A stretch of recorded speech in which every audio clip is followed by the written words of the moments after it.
ये सुन माही अपना मुंह बना लेती है और कहती है, मैं तो बस उसे अपना दोस्त बनाने का सोच रही थी, पर पता नहीं आपका दिमाग कहाँ कहाँ जाता है। ये सुन आदित्य को थोड़ा अच्छा लगता है और वो फिर अपने नॉर्मल आवाज में कहता है, तब ठीक है, तुम उसे अपना दोस्त बना सकती हो, पर दोस्त के अलावा कुछ नहीं। इतना कहने के बाद वो खिड़की से बाहर देखने लगता है और अपने मन में कहता है, 6 बजे, मैं पहली बार चाहता हूँ कि 6 जल्द ही बज जाए। आदित्य अपने मन में ये सोच रहा था। वहीं दूसरी तरफ अनिरुद्ध अपने केबिन में बैठा काम कर रहा था, तभी अनुराग का कॉल आता है तो अनिरुद्ध अपने भाई का कॉल आता देख कॉल उठा लेता है। हाँ भाई। अनिरुद्ध के आवाज को सुन अनुराग कहता है, अनिरुद्ध मैं इंडिया आ रहा, इस बारे में मोक्ष और उस लड़की को मत बताना, मैं मेंशन नहीं आऊंगा। अपने भाई की बात को सुन अनिरुद्ध कहता है, भैया वो लड़की आपकी बेटी है और कब तक आप अपनी ही बेटी को अपने से दूर रखोगे, और भाई वो बिल्कुल भाभी की तरह दिखती है। ये सुन अनुराग कहता है, मत बोलो, वो मेरी नैना की तरह दिखती है, उसके वजह से मेरी नैना आज मेरे पास नहीं है।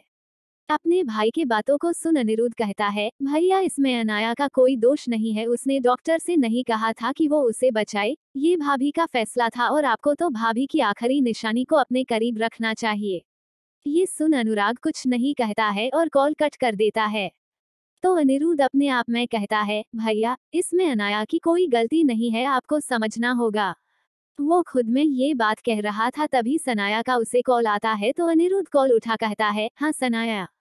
तभी सनाया प्यार से कहती है, क्या मैं तुम्हारे मेंशन में रुक जाऊं, क्योंकि इतने सालों से मेरा प्यारा सा मेंशन बंद है तो बहुत गंदा हो चुका है और डैड ने सर्वेंट को क्लीन करने कह दिया है, पर क्लीन करने में बहुत टाइम लगेगा और मुझे सोना है। ये सुन अनिरुद्ध अपने मन में कहता है, तुम्हारा मेंशन गंदा नहीं है, बस तुम मेरे मेंशन में रुकना चाहती हो। 2 शैतान कम थे, जो एक और शैतान आ रही है, इसके आते ही दोनों का बदमाशी और बढ़ जाएगा। अपने मन में इतना कहने के बाद अफसोस से अनिरुद्ध कहता है, फाइन, पर उन दोनों शैतानों के साथ मिल तुम शैतानी की तो मैं तुम्हें धक्के मारकर निकाल दूंगा। अनिरुद्ध के धमकी को सुन सनाया अपना सड़ा सा मुंह बना कहती है, ठीक है खड़ूस। इतना कहने के बाद वो कॉल कट कर देती है, फिर एक्साइटेड हो अपना ट्रॉली बैग पकड़ वो जाने लगती है और जाने से पहले सर्वेंट से कहती है, क्लीन करने का जरूरत नहीं है और अगर डैड कॉल करे तो कह देना क्लीन हो चुका है। इतना कहने के बाद सनाया जाने लगती है। कुछ वक्त के बाद सनाया अनिरुद्ध के मेंशन पहुंच जाती है, फिर अनिरुद्ध को कॉल कर कहती है, मैं पहुंच गई हूँ। ये सुन अनिरुद्ध कहता है, ओके। फिर अनिरुद्ध कॉल कट करने वाला था, पर तभी सनाया कहती है, मैं अनाया के रूम में शिफ्ट हो जाऊं। ये सुन अनिरुद्ध झट से कहता है, नहीं, गेस्ट रूम। इतना कहने के बाद कॉल कट कर देता है। वही सनाया अपना सड़ा सा मुंह बना खुद में कहती है, हेवन का राक्षस, हेवन जैसे खूबसूरत जगह पर अपना राक्षसी खौफ पैदा करता रहता है। खुद में इतना कहने के बाद अपना पैर पटकते हुए गेस्ट रूम जाने लगती है। वही दूसरी तरफ अनिरुद्ध परेशान हो खुद में कहता है, इस परेशानी को कब तक मुझे झेलना होगा। खुद में इतना कहने के बाद उसे याद आने लगता है कैसे सनाया के आने से दोनों की हरकतों पर पंख लग जाते हैं। वो सब याद करते हुए खुद में कहता है, अब तो भाई को होटल में रुकने नहीं दे सकता हूँ, क्योंकि इस पागल लड़की का पागलपन भाई के आने से ही खत्म होगा। खुद में इतना कहने के बाद वो अपना काम करने लगता है। वही दूसरी तरफ सनाया अपना पूरा सामान रख अनुराग के रूम के दरवाजे के पास जाती है, पर रूम लॉक था तो सर्वेंट को आता देख कहती है, मुझे इस रूम का चाबी चाहिए। ये सुन सर्वेंट अपने चेहरे को झुकाए कहता है, सॉरी मैडम, पर बड़े मालिक को पसंद नहीं है, अगर वो इंडिया आ गए और अपने रूम का सामान थोड़ा भी इधर उधर देखे तो बहुत गुस्सा करेंगे। सर्वेंट की बात को सुन सनाया झट से कहती है, भैया मैं प्रॉमिस करती हूँ, एक भी सामान इधर उधर नहीं होगा। इतना कहने के बाद मासूम सा चेहरा बना अपनी चमकती आंखों से सर्वेंट को देख कहती है, प्लीज भैया मुझे चाबी दे दीजिए। विस्मयादिबोधक चिन्ह उद्धरण चिन्ह। सनाया जब मासूम सा शकल बनाती तो बिल्कुल एंजल लगती थी और किसी एंगल को मना कर पाना मुश्किल था, तो सर्वेंट थोड़ा हिचकिचाते हुए कहता है, ओके मैडम। इतना कहने के बाद वो रूम का चाबी लेने के लिए चला जाता है।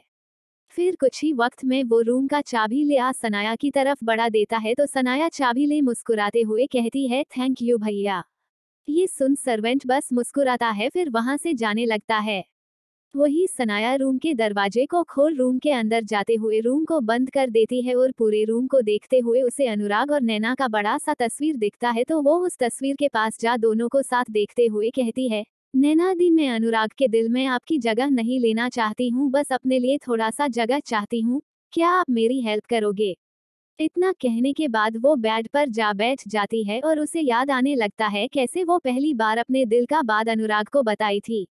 नैना के मरने के बाद अनुराग खुद को हमेशा काम में या अपने आप को रूम में बंद रखता था। उस वक्त सनाया 15 साल की थी, जो स्कूल में ही थी, और नैना का डेथ हुए 3 साल हो चुका था, पर अनुराग अब भी उसके यादों में ही खोया रहता था। संडे का दिन था और सनाया, विहान, आदित्य, विक्रांत चारों अनिरुद्ध के घर साथ प्रोजेक्ट बनाने आए थे, और अनुराग भी संडे होने की वजह से कंपनी नहीं गया था, तो अपने आप को रूम में बंद कर लिया था ताकि उसे अनाया के रोने या उसके पापा पापा बोलने या किसी भी तरीका का आवाज उसके कानों में ना पड़े। तभी सनाया, जिसका ध्यान प्रोजेक्ट बनाने में नहीं बल्कि अनुराग को ढूंढ रहा था, पर जब वो नजर नहीं आता है तो वो खड़ी हो कहती है, मैं आती हूँ। इतना कहने के बाद वो जाने लगती है तो चारों उसके तरफ देखते हैं, फिर अपने प्रोजेक्ट बनाने लगते हैं। वही सनाया अनुराग के रूम के पास आ दरवाजा नॉक करती है तो अनुराग आ दरवाजा खोल देता है। अनुराग को देखते ही सनाया ब्लश करने लगती है। वही अनुराग अपने कठोर आवाज में सवाल करता है, क्या चाहिए? ये सुन सनाया उसे साइड कर अंदर आ जाती है तो अनुराग कहता है, सनाया अब तुम बच्ची नहीं हो, ऐसी हरकत मत किया करो, और काम क्या है ये बताओ। ये सुन सनाया कहती है, मुझे कुछ बताना है। इतना कहने के बाद वो अनुराग का हाथ पकड़ उसे बेड के पास ले जा कहती है, बैठो। ये सुन अनुराग बेड पर बैठ जाता है तो सनाया उसके सामने खड़ी हो जाती है, पर कहने में वो बहुत घबरा रही होती है। पर फिर भी हिम्मत कर कहना शुरू करती है, मैं आपसे प्यार करती हूँ, प्लीज नैना दी को भूल मेरे साथ आगे बढ़िए।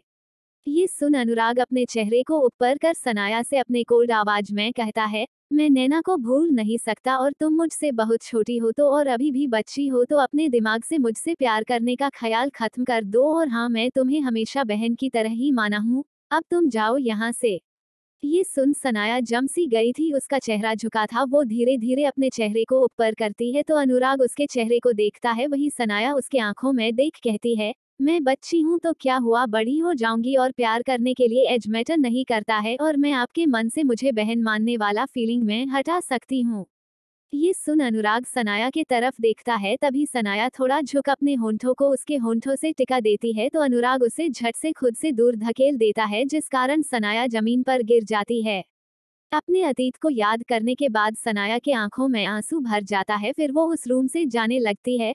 फिर हॉल में जा वो टीवी ऑन कर सोफे पर बैठ रोमांटिक मूवी देखने लगती है। ऐसे ही धीरे धीरे टाइम पार होने लगता है। दोपहर के 2 बज जाते हैं और अनाया स्कूल से निकल जाती है। फिर कुछ ही वक्त के बाद वो मेंशन के अंदर आ जाती है तो उसे टीवी का आवाज सुनाई देता है।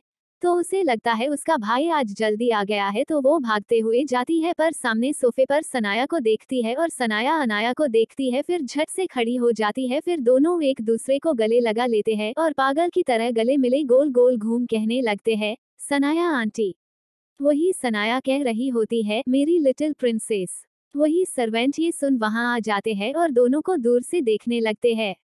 फिर सभी सर्वेंट एक दूसरे का चेहरा देखते हैं। वही पुराने सर्वेंट्स तो जानते थे, पर नए सर्वेंट्स घबराए हुए थे, तो सर्वेंट का हेड सभी को अपने साथ वहां से ले जाता है। फिर सनाया और अनाया दोनों मूवी देखने के लिए बैठ जाती है और सनाया पिज्जा ऑर्डर कर देती है।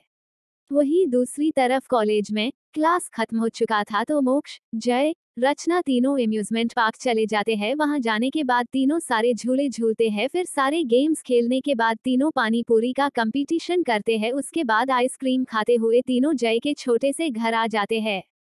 शाम का 6:30 हो चुका था। जय के दिमाग से ही निकल गया था कि आदित्य उसे अपना कार्ड दिया था और उसे आज कैफे पैसे लेने भी जाना है। वो तो अपने दोनों दोस्तों के साथ पूरा मस्ती में लगा था। जय के घर आने के बाद तीनों लूडो खेल रहे थे। वही दूसरी तरफ आदित्य, जो कब से जय के आने का इंतजार कर रहा था पर वो नहीं आता है, तो गुस्से में अपने हाथ का मुट्ठी बांध कहता है, तुमने सही नहीं किया जय, आदित्य को ऑफेंड करना तुम्हें बहुत भारी पड़ सकता है। यहाँ आदित्य आग बबूला हो रहा था तो वही दूसरी तरफ सनाया अनाया के साथ पिज्जा खा कोल्ड ड्रिंक पीने के बाद जैसे ही मूवी खत्म होता है तो सनाया कहती है, मोक्ष अब तक क्यों नहीं आया? इस बात पर अनाया अपने गर्दन उचका देती है। तभी सनाया कहती है, उसे कॉल कर पूछो। तो अनाया झट से हाँ कर हॉल में रखे टेलीफोन से उसे कॉल करती है तो मोक्ष कॉल उठा कहता है, हेलो। अनाया का आवाज सुन मोक्ष झट से कहता है, अनाया मैं थोड़ी देर में घर आ जाऊंगा, अभी दोस्तों के साथ हूँ।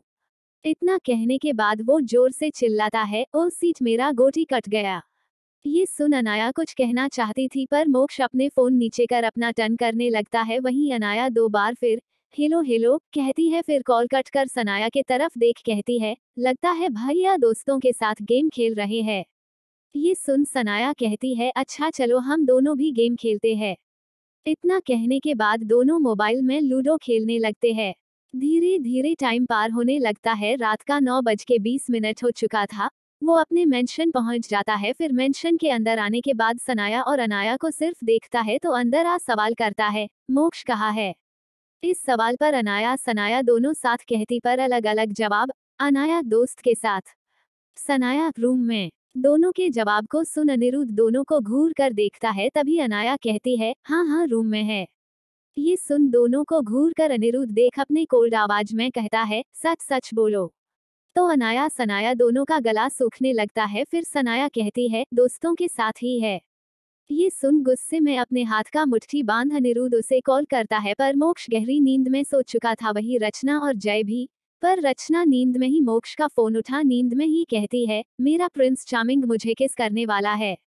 इतना कह वो वापस गहरे नींद में चली जाती है तो अनिरुद्ध गुस्से में अपने असिस्टेंट को कॉल कर कहता है, मोक्ष का फोन लोकेशन ट्रेस करो। इतना कहने के बाद वो गुस्से में मेंशन से बाहर जाने लगता है तो अनाया कहती है, भैया तो गया।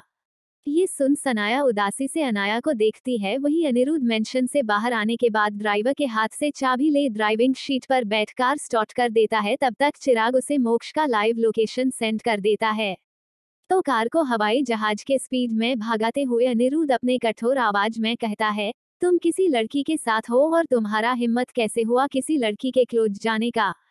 खुद में ये कहते हुए वो कुछ ही मिनटों में वहां पहुंच जाता है। फिर अपनी कार को रोक कार से बाहर निकल जिस घर का लोकेशन शो कर रहा था उस घर के दरवाजे के पास आ बेल रिंग बजाने लगता है। बार बार बेल रिंग सुन जय का नींद खुल जाता है और थके होने के कारण मोक्ष और रचना पूरी गहरी नींद में सोए हुए थे। तभी जय आ घर का दरवाजा खोल देता है तो जय को देख अनिरुद्ध अपने मन में कहता है, ये तो वही लड़का है पर कॉल में तो कोई लड़की थी।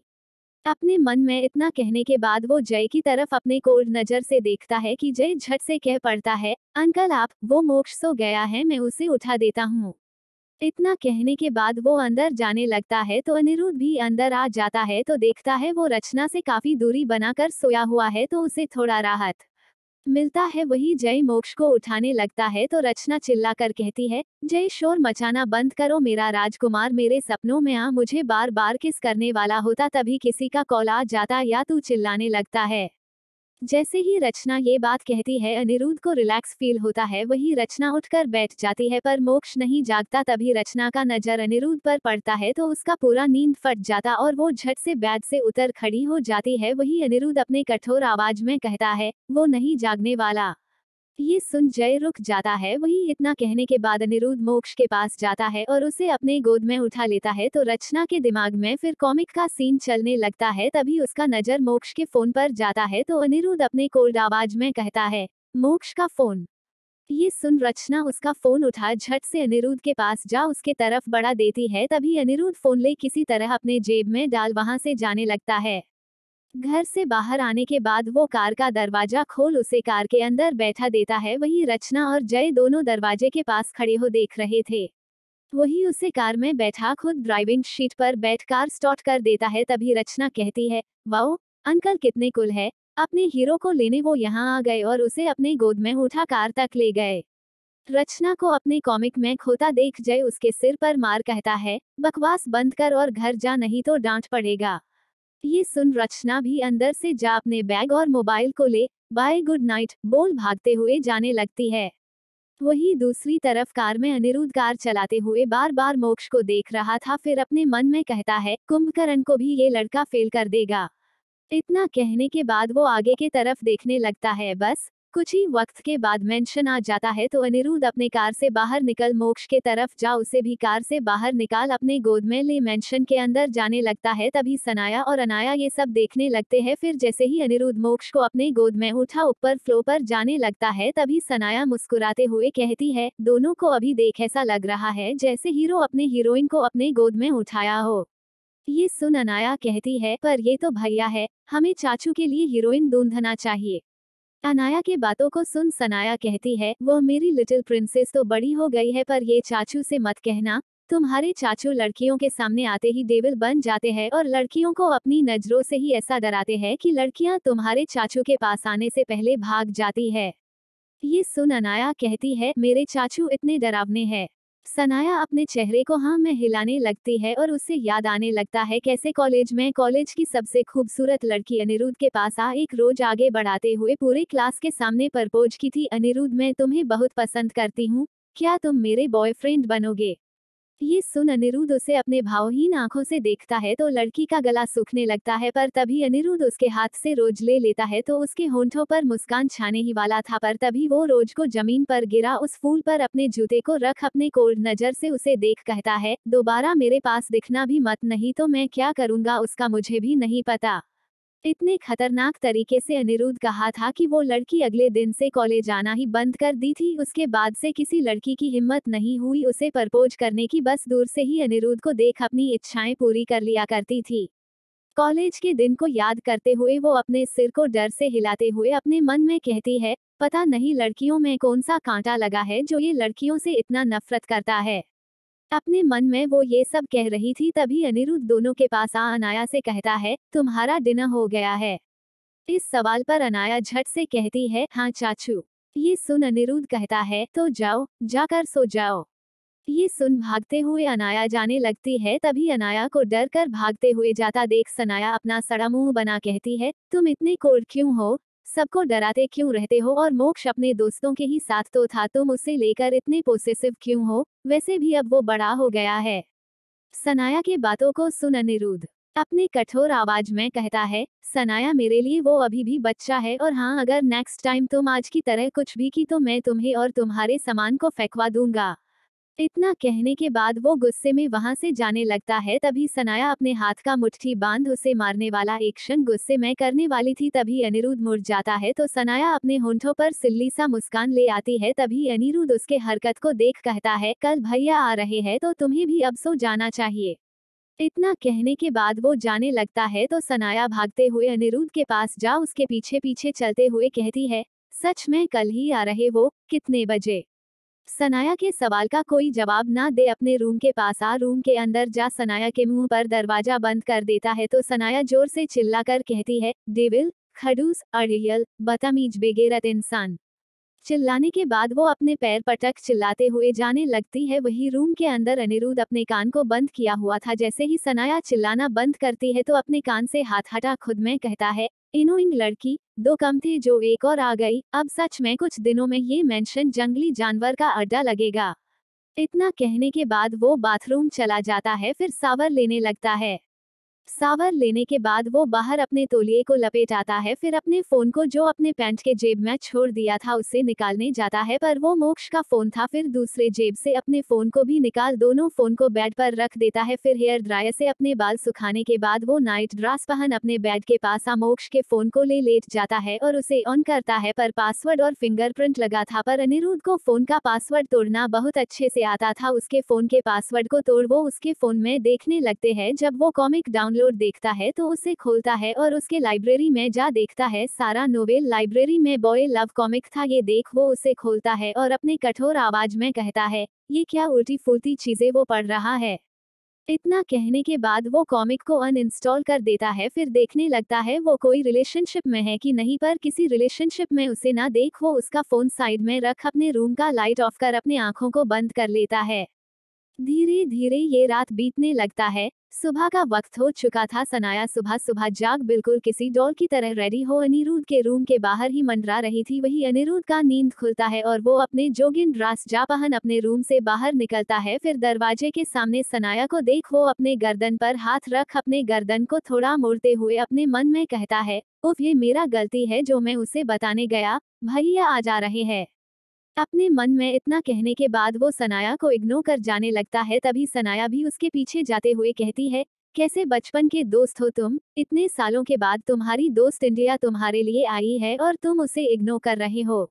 सनाया के बातों को सुन अनिरुद्ध कहता है, बचपन की दोस्त नहीं बल्कि ये कहो कि जबरदस्ती की दोस्त हो।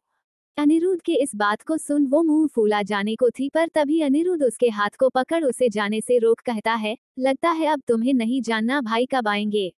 इस पर अपनी चमकती आंखों से सनाया अनिरुद्ध की तरफ देख कहती है, तुम मुझे बताओगे।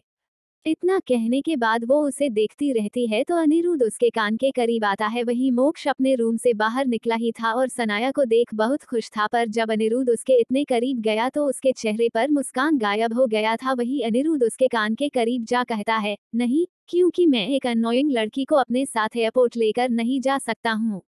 इतना कहने के बाद उससे दूर हो वहां से जाने लगता है। वही सनाया अपने पैर को पटक कहती है, यू बुरे इंसान, आज से हम दोस्त नहीं है।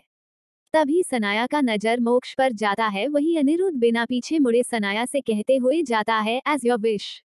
इतना कहने के बाद वो तो चला जाता है। वही सनाया अपना सड़ा सा मुंह बनाती है, फिर मोक्ष को देख उसके पास जा उसे गले से लगा मुस्कुराते हुए कहती है, मेरा छोटा सा मोक्ष कितना बड़ा हो गया है। ये सुन मोक्ष कहता है, आंटी बस 2 साल हुआ है आपको गए हुए और मैं आपको इतना बड़ा दिखने लगा। ये सुन सनाया उससे दूर हो कहती है, बात तो सही कह रहे हो। वैसे कल तुम किसके साथ थे मैंने अच्छे से तो नहीं सुना था, पर फोन पर कोई लड़की थी जब अनिरुद्ध तुम्हें कॉल किया था तो। ये सुन मोक्ष झट से कहता है, क्या अंकल ने कॉल किया था और मेरा फोन भी मुझे नहीं मिल रहा है और मुझे याद भी नहीं मैं यहाँ कैसे आया। यही जानने के लिए मुझे कॉल करना था रचना और जय को। लड़की का नाम सुनते ही सनाया उसके गाल को पिंच कर कहती है, मेरे छोटे से मोक्ष की गर्लफ्रेंड बन गई है। ये सुन मोक्ष झट से कहता है, नहीं नहीं, रचना बस मेरी दोस्त है, मैं रचना जय कॉलेज के अच्छे दोस्त है। ये सुन अपने होंठों का पाउट बना सनाया कहती है, तुम अनिरुद्ध की तरह बिल्कुल मत बनना। वो लड़कियों को खुद से ऐसे दूर रखता है मानो उसके शरीर में कांटा लगा है। ये सुन मोक्ष कहता है, सच्ची। इस पर सनाया हाँ मैं सिर हिलाती है। तभी मोक्ष कहता है, पर आपके साथ रहते हैं वो। इस सवाल पर सनाया उसके कंधे पर हाथ रख अपने साथ ले जाते हुए कहती है, ये बहुत लंबी कहानी है। वैसे उसका बस चले तो मुझे लात मारकर अपने जिंदगी से बाहर निकाल दे, पर मैं बबल गम हूँ, इतनी आसानी से उसका पीछा नहीं छोड़ूंगी। ये सुन मोक्ष सनाया की तरफ देखता है, फिर थोड़ा हिचकिचाते हुए सवाल करता है, क्या आप अंकल को पसंद करती हो। मोक्ष के सवाल पर अपना सड़ा हुआ मुंह बना सनाया कहती है, मैं और उस अड़ियल को पसंद करूंगी जिसे लड़कियों से बात भी करना नहीं आता है। मैं तो किसी और को पसंद करती हूँ। इतना कहने के बाद वो अनुराग के बारे में सोचते हुए ब्लश करने लगती है। वही मोक्ष को भी खुशी मिल रहा होता है। फिर दोनों हॉल में आ जाते हैं और साथ बातें करने लगते हैं। ऐसे ही 1.5 घंटा पार हो जाता है और अनिरुद्ध वापस आता है तो मोक्ष अपनी नजरें ऊपर कर पसीने से लथपथ अनिरुद्ध के तरफ देखता है तो अनिरुद्ध उसे अपने कोल्ड आंखों से देखता है, जिसे देख उसे बहुत स्ट्रॉन्ग फीलिंग्स होने लगता है कि जरूर कल उसने कुछ उल्टा किया है जिससे अनिरुद्ध का मूड खराब है। दूसरी तरफ नॉन स्टॉप सनाया कुछ कुछ बोले जा रही थी, वही अनिरुद्ध इग्नोर कर जाने लगता है। तभी मोक्ष सनाया से कहता है, अंकल आ गए, मैं अपना फोन लेकर आता हूँ।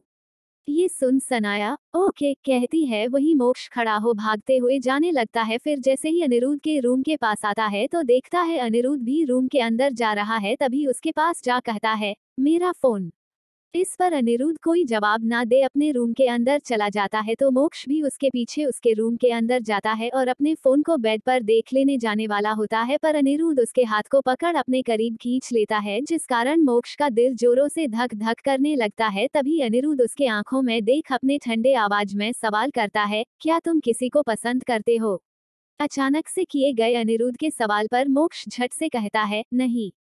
तभी अनिरुद्ध को रचना का सुबह ग्रुप में भेजा गया मैसेज याद आने लगता है, जिसमें वो उसे कहती है, जय आज फ्री नहीं है क्या, सिर्फ हम दोनों कॉलेज के बाद कैफे चले। ये मैसेज देख अनिरुद्ध मोक्ष का व्हाट्सएप खोल उसका पूरा ग्रुप मैसेज देखता है, जिसमें वही सब कॉमिक था जिसे कल वो मोक्ष के फोन में देखा था, और वो सारा कॉमिक भेजने वाली और कोई नहीं रचना थी। जब मोक्ष ना कहता है तो अनिरुद्ध उसके हाथ को छोड़ अपने हाथ को उसके चेहरे पर रख बहुत प्यार से कहता है, अभी तुम्हें सिर्फ अपने पढ़ाई पर ध्यान देना, इसलिए मैं नहीं चाहता तुम किसी रिलेशनशिप में रहो। इतना कहने के बाद अपने वही कोल्ड वॉइस में वो कहता है, गोट इट। तो मोक्ष जिसका चेहरा अनिरुद्ध के छूने से लाल हो रहा था वो झट से कहता है, ओके। फिर अनिरुद्ध के हाथ को अपने चेहरे से हटा बेड के पास जा अपना फोन ले भागते हुए जाने लगता है। तभी अनिरुद्ध उसे जाता हुआ देखता है, फिर अपने हाथ को देखने के बाद कबर्ड के पास जा अपने कपड़े निकाल शावर लेने चला जाता है। वहीं दूसरी तरफ विक्रांत का फोन बजता है तो विक्रांत जो कंपनी जाने के लिए रेडी हो रहा था वो अपने फोन को हाथ में ले कॉल उठा अपने कान से लगा कहता है, हाँ बोलो। तभी कॉल पर बात कर रहा उसका असिस्टेंट कहता है, सर, मिस्टर अग्निहोत्री भी उस प्रोजेक्ट के लिए आज खन्ना ग्रुप में आने वाले हैं। ये सुन विक्रांत अपने कठोर आवाज में कहता है, आने दो, प्रोजेक्ट तो मुझे ही मिलेगा। इतना कहने के बाद वो कॉल कट कर देता है, फिर गुस्से में कहता है, अनिरुद्ध, इस बार मैं तुमसे जीत कर रहूंगा। इतना कहने के बाद वो अपने फोन को बेड पर फेंक रेडी होने लगता है। आगे के भाग को जानने के लिए चैनल को सब्सक्राइब करें और वीडियो में लाइक और कमेंट कर अपना सपोर्ट दें। Thank you.